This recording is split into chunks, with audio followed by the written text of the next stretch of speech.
Welcome Virgo to your in-depth weekly forecast for week commencing the 11th of March for the Sun, the Ascendant, and if you choose the Moon too.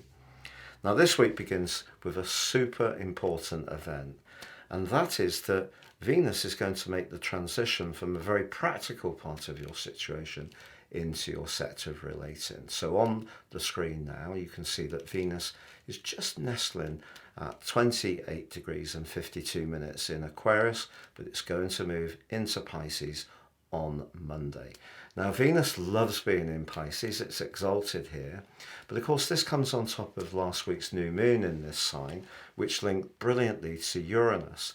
Uranus is the planet of surprises, it's provocative, it's not always easy, so the link between the new moon and Uranus, whatever relationships we're talking about, has asked you over the next month to try to find fresh approaches. That could be just sharpening up your listening skills, connecting with people who in the past may not have been your cup of tea. Being more open-minded is a big part of Uranus's great qualities.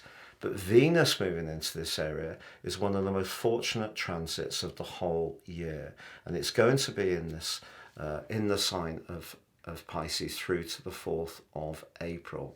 So whatever your romantic status and whatever the type of connections you have with others, there is a chance to find and achieve greater harmony. But that may not have seemed possible last week when Mercury, your ruler, applied to Neptune and something may have felt as clear as mud. And also Mars and Uranus were in a very stormy right angle, and that actually is still in place the first couple of days of this week. And part of the discussion may have been around who does and contributes what, particularly if you have been feeling rather taken for granted. So you may have really made your point as last week came to a close, but in a way the 7th house isn't about just relating, it's about setting our boundaries, because essentially what we want for a good relationship is a good balance between what we give but what we need and get back, so that both sides of the equation feel respected, appreciated, and it's inclusive, but we can also be true to ourselves.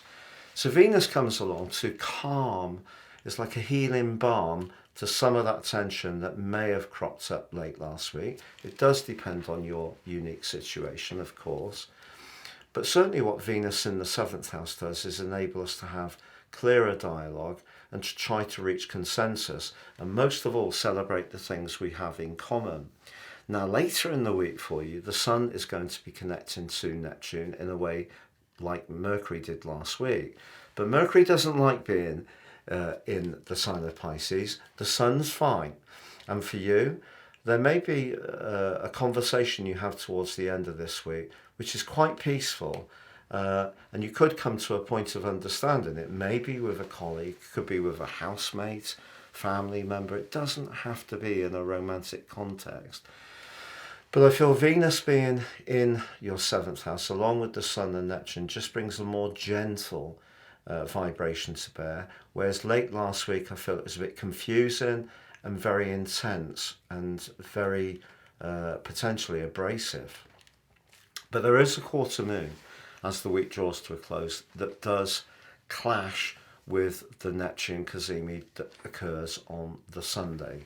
So what does this mean? Well, it's going to be in your sister mutable sign of Gemini, which like you shares the Mercury rulership. It means that your feelings are going to be quite close to the surface.